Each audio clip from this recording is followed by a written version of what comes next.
Azərbaycan prezident aparatının keçmiş rəhbəri, 1/4 əsrdir ölkənin boz kardinalı olan Ramiz Mehdiyev 3 ağır cinayətdə ittiham olunur. Dövlətə xəyanət, hakimiyyəti ələ keçirməyə cəhd və cinayət yolu ilə əldə edilmiş əmlakın legallaşdırılması.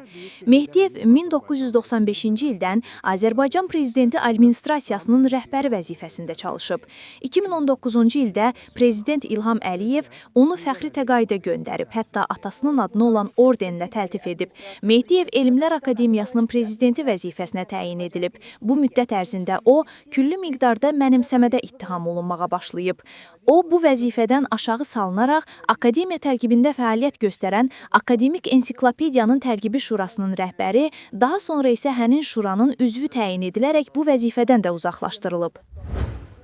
Bakıda Rus evi bağlanır, qurum Rusiyanın xeyrinə casusluqda ittiham olunur.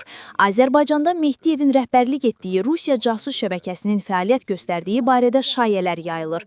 Bu ittihamlara baxmayaraq Mehdiyev və ailəsi Azərbaycanda ən nüfuzlu klanlardan biri olaraq qalmaqda davam edirdi.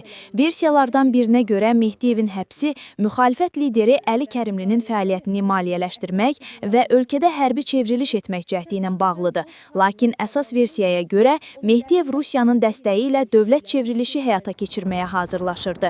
Azərbaycan kivlərinin yazdığına görə Mehdiyev Azal təyyarəsinin qəzası ilə bağlı Rusiya-Azərbaycan gərginliyindən istifadə etməyə çalışıb.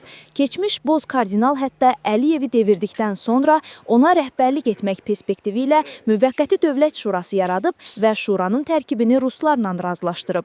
Lakin APA agentliyinin məlumatına görə Rusiya tərəfi düşənbədə keçirilən görüş zamanı Mehdiyevi bu planı barədə Azərbaycan tərəfinə məlumat verib. Yeri gəlmişkən, bəzi mənbələrə görə Ramiz Mehdiyevin həyat yoldaşı erməni əsillidir.